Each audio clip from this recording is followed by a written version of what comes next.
People are confused, like, what is this proposition saying? What am I voting for? And then they'll vote for something. The system that is death, economical system, and we have to change that. I'm appreciative that the Creative Society has a system that works. If the system was working for everyone, we would not have homelessness, we would not have poverty. In the Creative Society, we're talking about complete transparency. Can you imagine there being everyone voting like the whole world? People know how to organize themselves to self-govern again. This is about bringing the power back to the people, self-governance, bringing the power back in our hands. Welcome, and we're back. I'm in, are you in? I'm in, I'm in. We're talking about the Black experience of being human in the Creative Society. And we're several episodes in by now, so you've got to catch up if you haven't seen all the other episodes. Because today we're going to be doing an overview of not only economics and self-governing, but also technology. And Lennice, when you think about self-governing, and you think about our community and self-governing, what comes to your mind? Well, what comes to my mind is just being focused on what we have to do, and also us having our own vote, on our own way of doing things within our own community, because a lot of times we look towards other communities to do something for us. And that's not really self-governing. That's more or less depending on another group of people other than our own group of people to judge. Also, what I've always known when it comes around election time, as it's popping up in the United States 2024, we're always having to look at, the Black vote, and that becomes like the deciding factor in elections. And then after the Black vote is taken or used, it's whatever promises were made by that politician kind of disappeared. It usually is ignored. And then you get frustrated because you said, we go with this group, whether it's Republican or whether it's Democrat, or usually those two parties, and somehow we seem to be left out either way. And it's very frustrating. And you know, we are a lot of times skewed by media, by normal of television ads that at that time seem to be in our favor, but when they're in office, all changes, huh? It just goes the opposite. It just goes the opposite direction, and we wonder what happened. Why are we still in the same situation year after year, decade after decade, and it's frustrating. And so another thing I like about the Creative Society, again, they're transparent and they break it down. They actually explain how the whole self-governing process works. And I was surprised. I'm like, how are we going to self-govern ourselves when some of us barely can get along with one another in our community, because there's so many differences and so many challenges, and economics are always having a play in how we behave in society and how we react in society. That's always a challenge, usually. And two, we don't understand politics, really. We don't understand how it's run. We don't know how judges are picked, or a lot of us, as far as the majority part, really don't understand the power of the politics in this particular system here in America.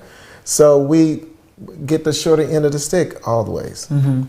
And what I like again about the Creative Society and their plan is, can you imagine there being everyone voting like the whole world? Oh man. 50+1, and then that vote passes. It's literally your vote, because we live in California. And we talk about the two-party system all the time. This is important, I bring this up. One of my strengths as an investigative journalist, I'm also a political journalist, and when you look at the politics as an example in California, in this two-party system, it's mostly a Democratic state. So even if you vote, the Electoral College, which has been in place for, decades upon decades, it usually goes off of the norm of California being a Democratic state. So even if you vote for a Republican per se, it's almost like your vote doesn't count, because the Electoral College decides on the majority of the vote. And if your representative is mostly a Democrat, then that's what gets voted in versus your choice as a Republican. Not to say one way is good or bad, but I think it is better for the people to have the power in their hands. One thing I like about the Creative Society is all digital. You have your cell phone, you have whatever the topic is that you're voting for, and it's worldwide. 50% plus one worldwide, majority. That determines your livelihood, that determines what direction a certain policy, a certain action is going to go. Is pretty unique. It is unique. And so in the first video, like I said, we have a lot to talk about in this two-parter. We've got two parts we're discussing because we did say we're going to be talking about self-governance. We're going to be also talking with the chief, there's an excerpt where Chief Economist John Perkins explains why it's so important for us to have an economic structure and a plan. We're not just talking about these things as if it's not in existence. They're already created the plan for us to get started. And we look at the transition period that all of this is going to be happening in real time. So let's start with the self-governing laws and see what that looks like. And we got technology that's intertwined with that as well. And so we'll talk a little bit about technology after that, but let's take a look at this clip. Our future is in our hands. There has never been anything like the Creative Society in human history. We have no experience of living in such a world, because in all social systems that have existed in our history, leaders have always kept the power for themselves, while in the Creative Society, people do not delegate authority to anyone, but make all the decisions themselves. That is called self-governance. What will it look like in practice? Let's take a look.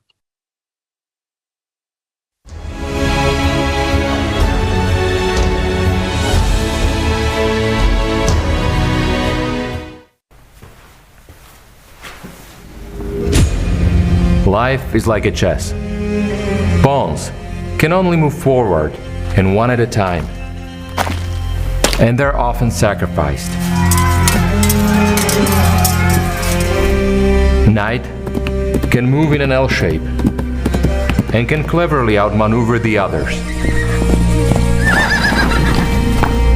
while the queen has the power to move around the board at will.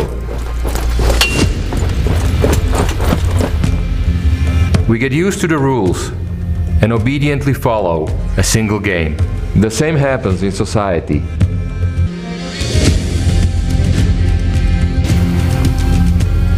We are offered several politicians to choose from. We think we choose. But we only vote for those who are offered. We give them complete power over our lives. We become pawns. Once politicians get power, they arrange wars and crises, sacrificing us, yet we support them by loudly repeating memorized slogans. Or we argue and support others, new politicians, empowering them this time. And everything repeats. We are persuaded that there are no viable models for the self-organization of society without authority. But isn't there such a model in fact? Or is it just that those who claim so do not know about it, or do not want to know about it? Yet, what if we change conditions, stop playing and begin to live?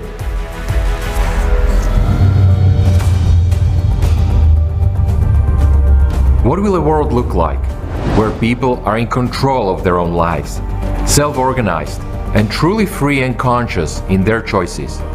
Not just individual small groups, but all 8 billion people on the planet.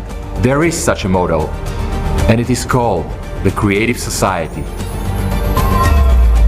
Let's see, how will it look like? For several years, volunteers had been spreading information about a completely new format of society worldwide. And after that, people all over the planet held an international referendum at which the creative format of society was almost unanimously adopted. This led to significant changes both in relationship among people and on the planet as a whole. All artificially created crises and wars in the world have stopped, The problem of hunger has been resolved with a short period of time, since human life became the main value in the new format of society. The newest advanced technologies, which were inaccessible for people in the consumerist format, have started to be introduced everywhere. Everyone has been provided with a social package that includes a modern dwelling with an area of 60 square meters per person and an unconditional basic income equivalent to $10,000 per month. All basic needs of every person are fully met, but the main thing that each of us has gained is the right to be heard. We have transitioned to a completely new format of decision-making, self-governance. In the creative society, there are no presidents or parliaments anymore, not to mention dictators. There are only people, and every person's voice is equally important when decisions are being made. Mom, do you decide everything now like the presidents did before? There are no more presidents of any kind anymore, sweetheart. I'm human, just like you, and now there is no one above people, so people themselves decide everything. Does it mean that you can change anything in the world? Well, not really. My opinion is just as important as opinions of billions of other adults on the planet.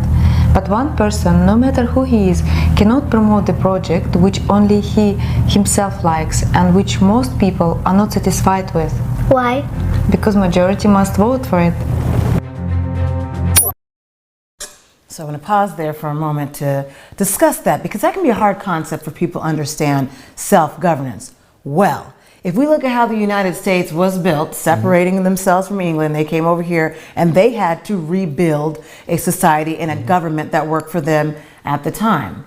Even before that, though, when Florida, if we look at the big chunk of Florida, that when Spain was in charge of that territory, and also when we look at California, where Mexico was in charge of that territory, there are a whole bunch of different presidents, and then when that broke off and became a part of the United States, you had a whole different self-governing that had to restart each time. So why am I saying this? I'm explaining that people know how to organize themselves to self-govern again. We've seen it in history. Maybe they didn't have the technology in history, but to them it was technology that was used to be able to separate themselves and to self-govern during that time when they separated from England. They had to come over here, whether we appreciate or how it happened. The forefathers created a constitution, a US constitution for people to abide by the rules. So with the creative society, you're talking about a self-governance that does not involve a president, because everyone is individual. Yes. One thing I was noticing also, in certain regions, I know it's a worldwide voting, but if you live in, say, for example, like we live in California, what can we vote for as a particular territory of, like Central Valley, of issues that's happening in that particular area? Would the whole world vote for that? Or would somebody in that particular territory vote for whatever issues that might be happening in that particular territory? I'm just giving the questions that some of you in the audience might have, it might be questioning, it might be thinking. And these questions are well deserved and well thought of. And that's the questions that you can bring about to us in a creative society as we map down and look at all the different areas. But for the most part, we're looking at the whole world. Okay? 8 billion people. Billions and billions of people throughout the world. And as my wife would say, Julia, 8 billion people. What is the best for the planet? Because we're looking at a planetary extension, as we would call it. And we all have to work together and be as one united front for the climate change and for the issues that's involved. Self-governing, when we look at the aspect of it from the creative society perspective, allows everyone to be informed. You can't just vote without knowing what you're voting for. They make sure that you have both sides, and they make sure you have all the information before you just vote. And looking at the pros and cons, transparency is what's most important. Because if we look at now, example, California propositions, they are convoluted. People are confused, like, what is this proposition saying? What am I voting for? And then they'll vote for something. a perfect example, Prop 209. Yes. People didn't know what they were voting for. No. They thought they were voting for equal rights for everyone, but then it blocked out black and brown people who then became marginalized just in the California society thanks to Prop 209. It's been a nightmare since the 1990s, this one proposition, because it was so convoluted with all this language that was used to confuse people. Well, that's why also they have what we have as the black media to break those issues down in that sense. Well, that wasn't there. It wasn't when there Prop at that 209 time. No, it wasn't there at that time, but now it is a little bit, in fact, there. It's too late. The law has already been passed. We have to go to the courts to reappeal this Prop correct. 209. That's correct. So there's no more of that. There's no more of these confusing laws that are purposely put to confuse folks by special interest groups who create these propositions because they want to win. Perfect example, another California law which raised the income, the tax income bracket of property, your property taxes. And that was by special real estate interest groups that passed it without anybody knowing. Remember that? And Yes, people didn't yes. know it was passing. So what that meant was people that had homes in their families for, let's say, over 100 years, and they're renting it out. And this is their way of income. This is their only form of wealth, because for black wealth, it's very difficult in the United States. So having a home is considered wealth.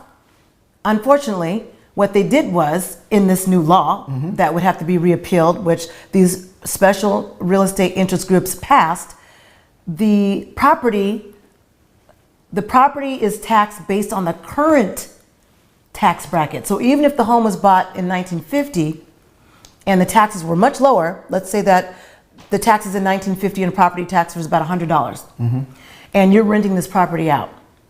Now, today, in 2023, let's say those annual property taxes are $10,000 for that property that was bought in 1950.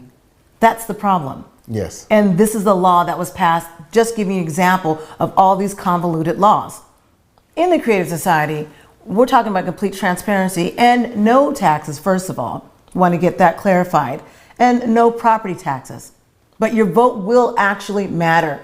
Your vote doesn't go through an electoral college process, which, in my opinion, was initially created to keep certain groups out. If we look at historically the Reconstruction period, where African Americans were being voted into office, then they changed the laws where if you were a black person, you're only 3/5 of a person. So therefore you couldn't really be considered into being a politician. And so that immediately took all of those black people out of those positions, and because they're only 3/5 of a human being. Ridiculous laws. Yes, yes. So fast forward to today in the Creative Society, everyone is equal. There is no discrimination based on you being black or brown or yellow or white. It's just your vote, you as a human being. I have to reiterate that because this self-governing process is so important, and it can be done. We saw our forefathers have to put in a system, whether we agree with that current system or not today, they still had to find a different process that was separate from the King of England when they came here to the United States. Those are the facts. So when people say, oh, I can't envision being self-governed, well, so many societies have done it over and over again, but not just with today's technology. So I wanted to that's why I want to stop that point. Let's continue. That we, as community, decide by majority vote whether something will take place or not. Self-governance is not the absence of management or competent planning, but rather it's the absence of authority, although its function is equally shared among all people. Voting for a project becomes the right of every adult on the planet. And the advantage is that people themselves aspire to improve the living conditions in society. It becomes a crime to change something in people's lives without asking them. To exercise people's authority, we use such a tool as the Electoral Platform. It is essentially a website that allows people from all over the world to adopt decisions transparently and quickly. If a global issue is submitted for voting, people from all over the world must participate in voting. If an issue is local, then residents of a relevant territory whose lives are affected by adoption of this law must vote. For example, if there is a village issue, it is resolved in the village. If an issue is regional, it is resolved in the region. Thus, there is local self-government as well as global that applies to the whole world. Each law proposal is written in a language that is simple and understandable to people. Experts should prepare a draft law and explain what the expected results would be, the pros and cons of its implementation, what will change for an individual, and how the law will affect his life. Then the draft law is submitted for general voting. A new global law proposal is up for a vote by humanity. What is this?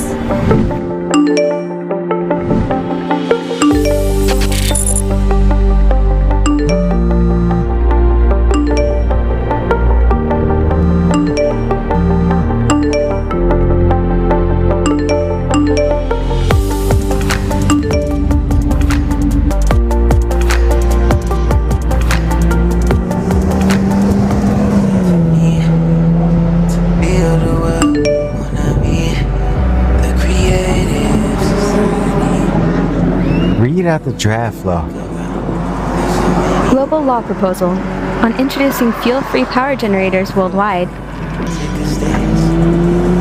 An FFG is a device that enables you to generate electricity without the use of power plants or any other energy sources or generators that exist today. Read me the pros. Do you want it in brief or in detail? Tell it in brief. Take into account my preferences. In brief, an FFG will ensure everyone's energy independence. That means you will never have to pay utility bills again, and your favorite matcha tea will become cheaper.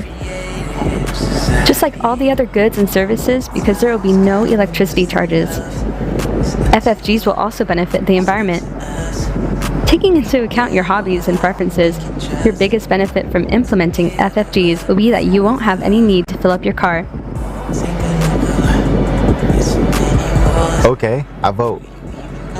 You cannot vote before you listen to a detailed version of the law proposal with a description of all the pros and cons, as well as the expert opinion. Okay, read it then. Pros: energy independence. Everyone should first familiarize themselves with the law proposal in full, and then make a decision to vote for or against it.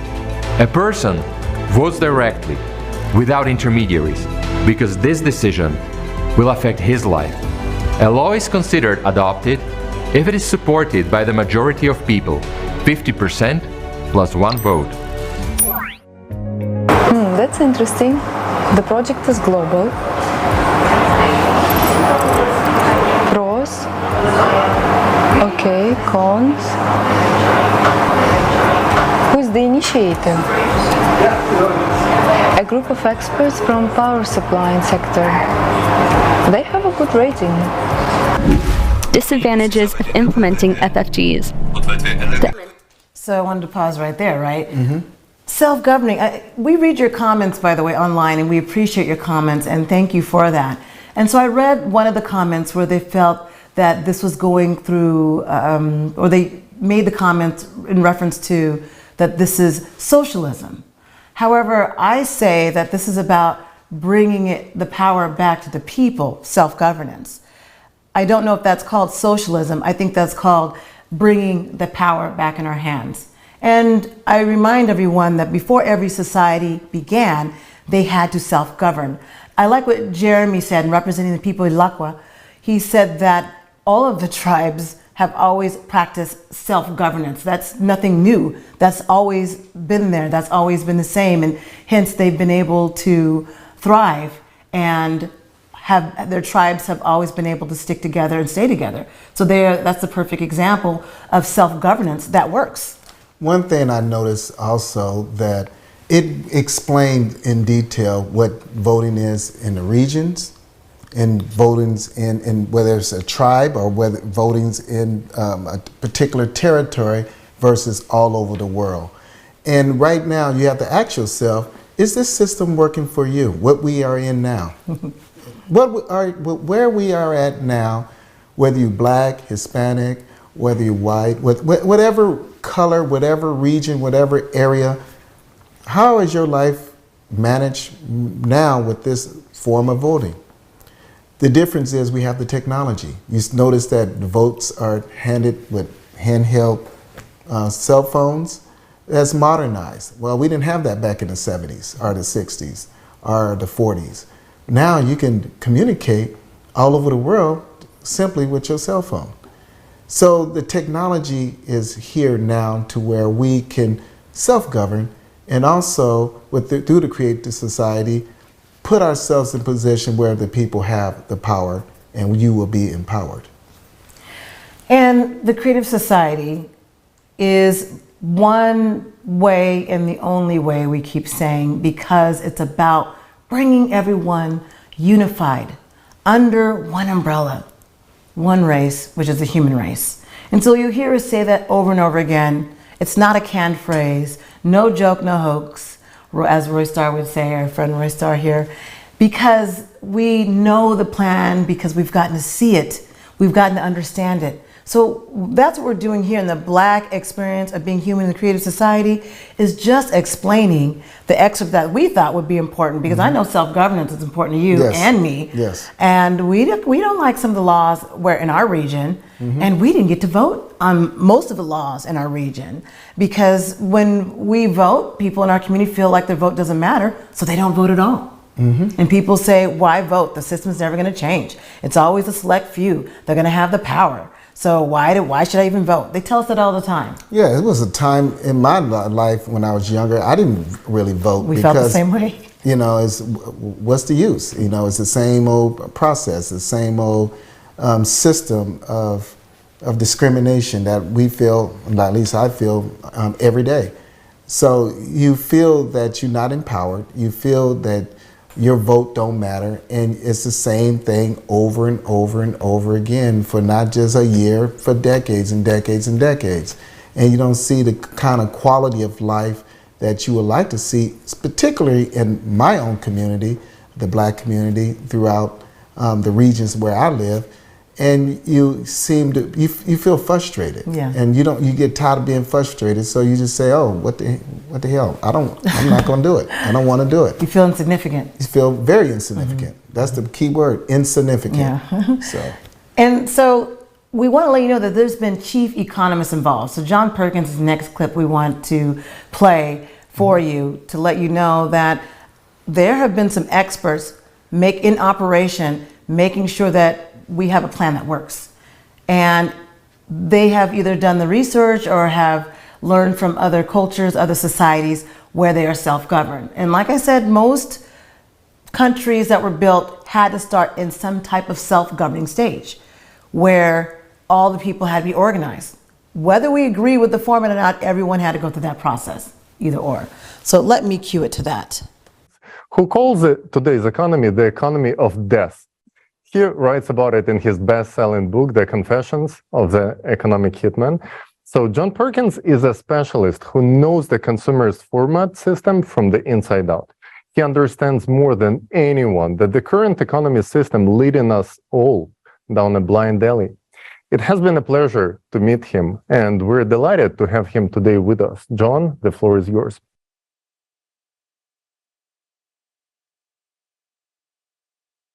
So welcome to Global Crisis, There Is a Way Out. I personally am very happy to be here. I'm John Perkins. I have a background as a chief economist at a major consulting firm, but perhaps I'm better known as an economic hitman. People all over the world are understanding that the system that we now have just isn't working. I am blessed with the opportunity to speak in many different countries on just about every continent. And everywhere I go, I see that people understand that we've got to stop climate change. We've got to stop species extinctions. We've got to stop environmental destruction.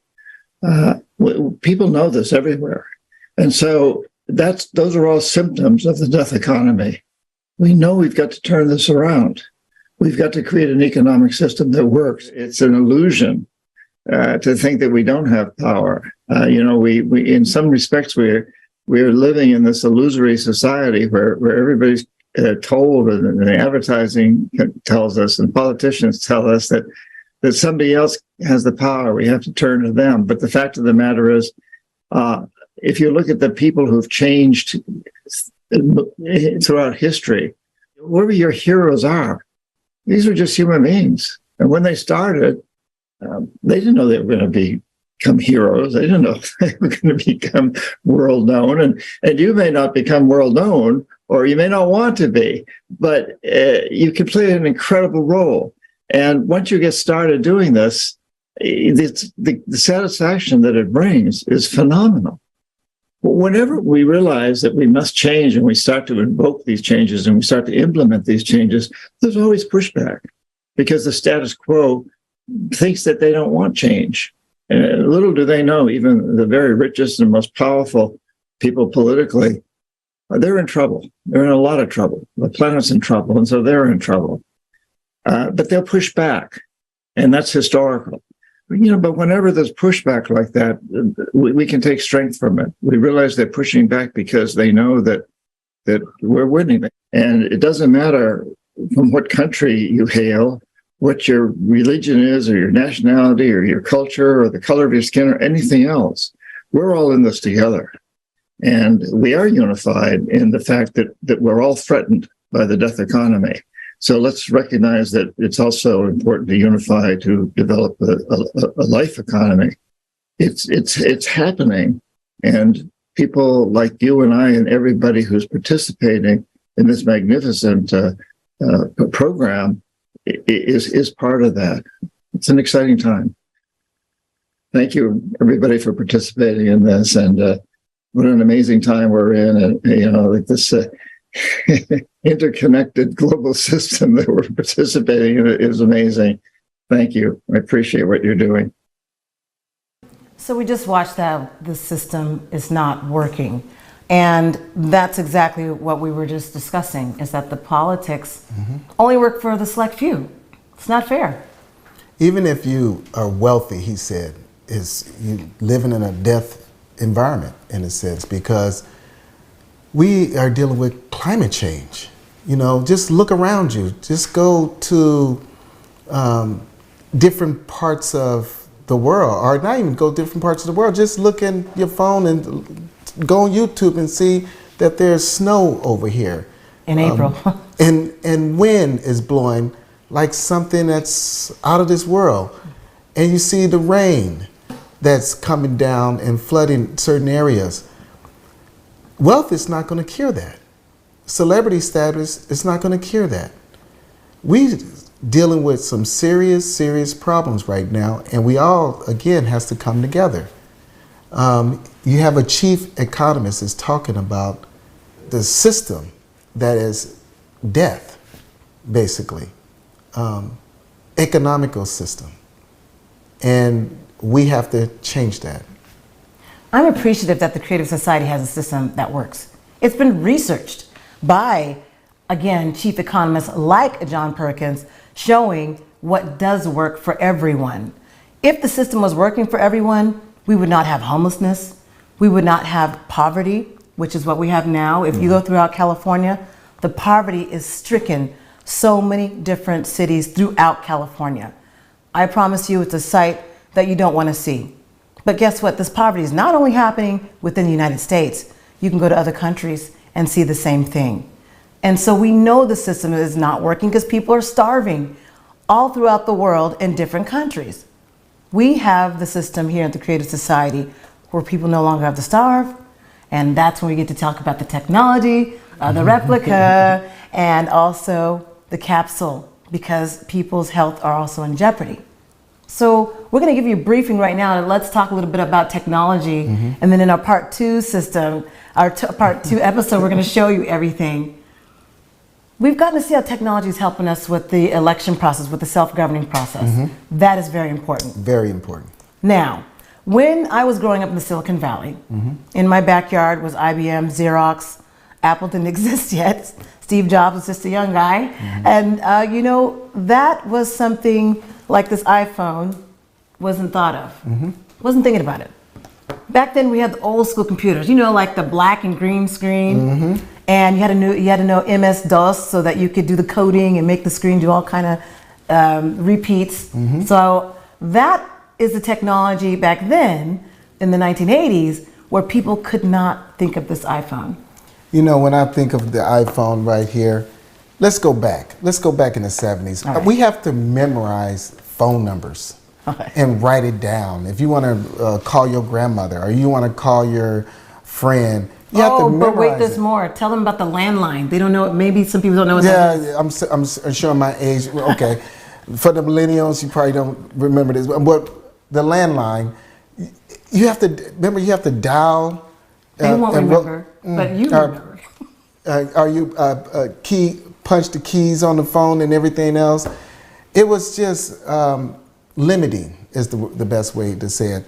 I would have never imagined that I would be so dependent on a computer that I carry on the palm of my hands, where I can literally look up anything. Before, we have to go to the library and look up some cards. It's called a card catalog.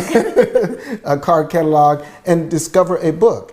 Now the book is right here on your phone, and it can read to you in any different voice that you want. So, you know, the technology is increasing, and a lot of times we can't imagine something that's so far ahead to where we can't even believe that it's possible. Well, what I hated about those rotary phones that you're talking about, where you had to dial it and go right? Yes. If you dialed the wrong number, you had to start all over again. And so it was like the most infuriating thing. We were so happy though when the technology of getting rid of those rotary phones was just a push button. AT&T came up with, you press a button, oh my gosh, you hear a tone and you don't have to do the rotary.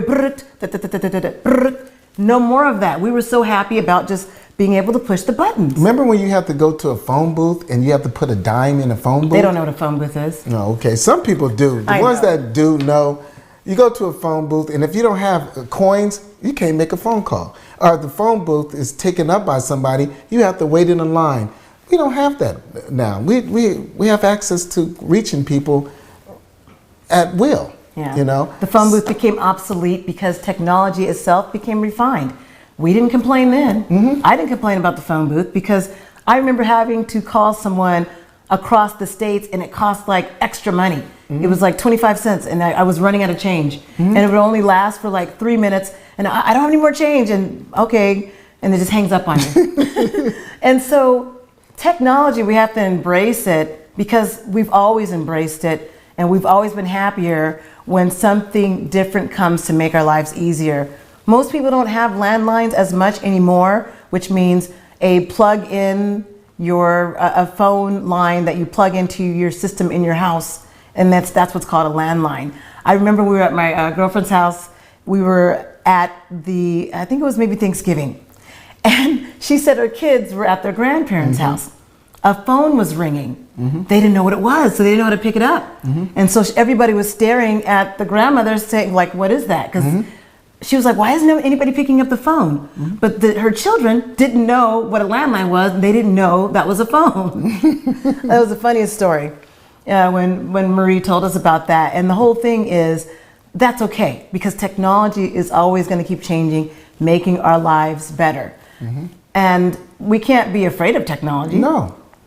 Terminator movies, all those things, that's on purpose for entertainment. And that's if technology gets in the wrong hands when we look at those type of movies. But what about Star Trek? Where like the tablet was something no one even thought of when they were watching, when my brothers were watching that in the 60s and 70s, they're several years older than I am, they were so enthralled by Star Trek. Oh, look at the technology, and that they would just watch it all the time. Then we got tablets. We got iPhone made their tablets. Android has different tablets. There's all these different tablets and technology. Just with this iPhone or the phone that we have now, you know, my father was a blues player. You know, he was a singer. And just to have this phone back in the early 80s or to film him perform, we didn't have that. You have to bring this big old giant camera in and you just got to hold, and it's a big old production to just get footage to where now just in the palm of your hand and turn it this way, you can get clear footage of anybody performing, and you can have that forever and save that forever. And that's a value that a lot of us take for granted today. So that hopefully gave you the precursor to join us in this part 2 that we're doing of these episodes. And in the second episode of this part 2, which is not the second episode, it's just the next episode, we're going to bring you the technology that the Creative Society has already got in operation. It's already happening. And we just want to give you that precursor that, look, technology is always changing. So it can't be unbelievable. It's believable, because that's how technology works. It pops up and we're like, oh, yes, an iPhone. Remember, cell phones didn't always look like this in our day. No. Cell phones used to be like the gray and black screen, and you could dial someone and it was remotely, and we thought that was cool then. So you got to embrace technology that makes our lives easier and as always in bettering our lives. So as we close on this part 1 of looking at I'm in, are you in? I'm in. I'm definitely in. I love new technology. Me and too. We're going to continue to bring you this information in the Black experience of being human in the Creative Society. And I do read your comments, and I appreciate all of your comments. I will try to comment on those who have questions, so please comment on the videos. Some tech team will tell us, or I myself will look. So thank you for joining us in this part 1 of this episode.